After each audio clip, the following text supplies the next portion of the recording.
Teridagi oq dog'lar, ya'ni vitiligo davosi yo'q deb o'ylaysizmi? Yo'q, albatta buni davosi bor. Faqatgina eski dog'lar 1 yilda, yangi dog'lar 3 oydan 5 oygacha yopilib ketadi. Buni ishonch bilan ayta olaman, chunki buni sababi bor.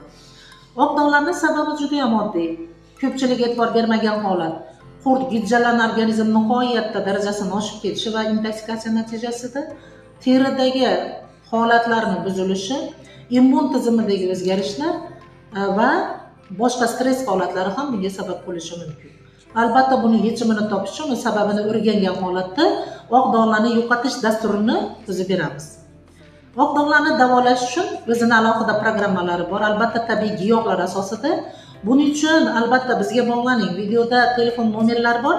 Konsultatsiya tekin. Bemalol bog'lanib, chuqur ma'lumot olib, unga qarab siz dasturni sotib olishingiz mumkin.